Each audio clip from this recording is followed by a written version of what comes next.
Welcome, my friends of Japanese prints. Welcome for the show. My name is Dieter. Just call me Dieter. Family name Wanshura, not so important. And I'm the owner, some say unfortunately, the owner of the Artelino company, and we sell Japanese prints in weekly online auctions.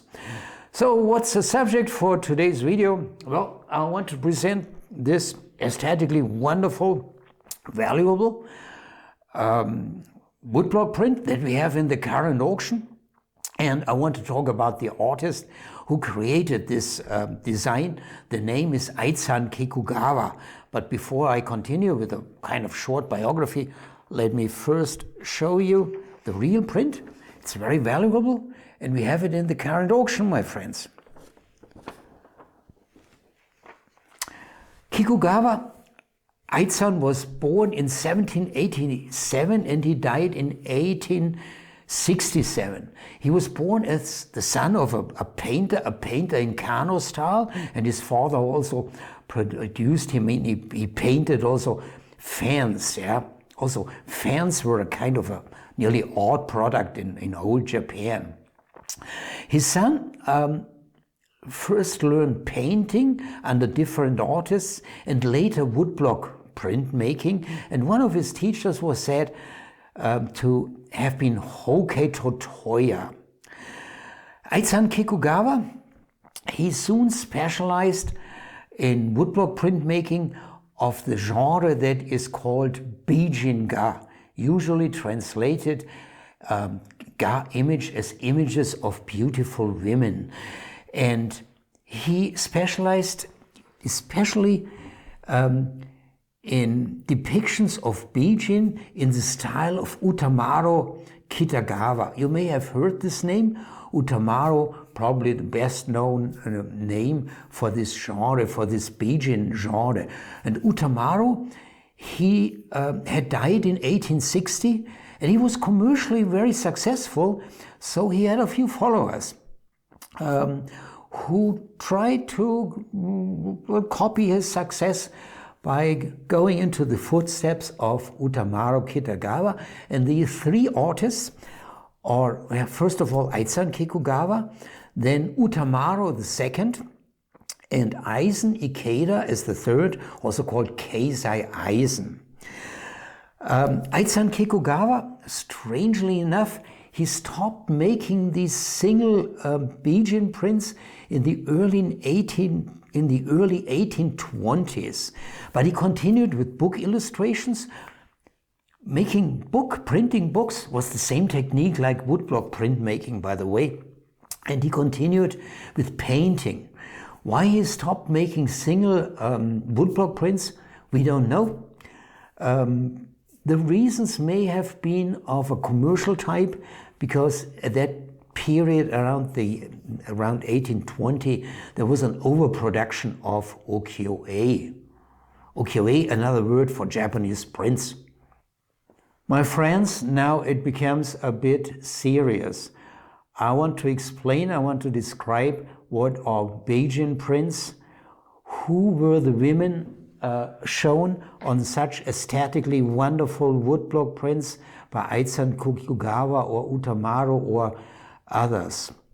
The art world describes them with such flowery words, and artelino makes no exception from that in our online catalogs. Yeah, I have to admit that, with such flowery words like images of beautiful women or courtesans. My friends, this is a huge beautification of reality. I have to say the Japanese society is very different from Western society, and the Japanese society has a culture of avoidance. These women, nearly all shown on these prints, they were prostitutes. What's wrong about that? There's nothing wrong about showing prostitutes. Okay, but what you normally don't find in any art book, any descriptions of an auction catalog. I have to say it now. My friends, with the exception of a few top prostitutes, life was hell on earth for these women.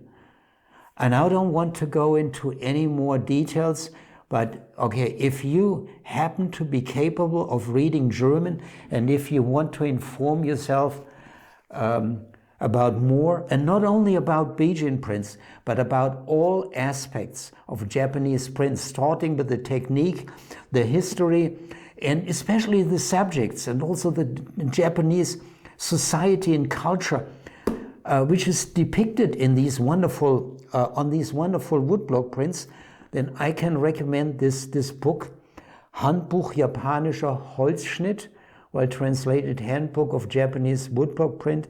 But again, huge disadvantage, it's not available in English, but if you are capable of reading German, it's very recommendable. It's the only book that I know that covers all aspects of Japanese woodblock prints and is good for beginners and for advanced collectors as well. By the way, the author, I want to mention him, is Robert Schwan. Before I come to the end, my friends, I want to talk a little bit about the market for prints by Eizan Kikugawa and a little bit about this design that we can currently offer in our online auction. Well, prints by Eizan Kikugawa that you find in the market, they are often faded colors. So why? I told you before that he stopped printmaking around 1820, and at time there were no synthetic colors, with one exception, and that was Prussian blue, but that was just one color. And in general, the colors used for prints from this period, they were all natural colors, generated from plants or from minerals. And these colors have a tendency to fade under the influence of light. And therefore prints with fresh colors, they are very rare and they are expensive, especially if they are such excellent and rare designs like this one by Kikugawa Eizan. And this one not only has fresh colors, this has a good condition and good impressions, and overall, therefore, it doesn't come completely cheap, but nevertheless, the reserve was set very low by the consignor. The reserve was set at $800, and it already has a few counterbids. I think currently it stands at $950. The auction will end tomorrow, Sunday, March 13th at 8 p.m. our local time. And our local time is Central European time. We are here in beautiful Bavaria, Munich, Oktoberfest, and we are almost 6 hours ahead of US East Coast. So of course I would be pleased to see you in our auctions and of course in our next videos. And until then, okay, have a good time and please take care, my friends.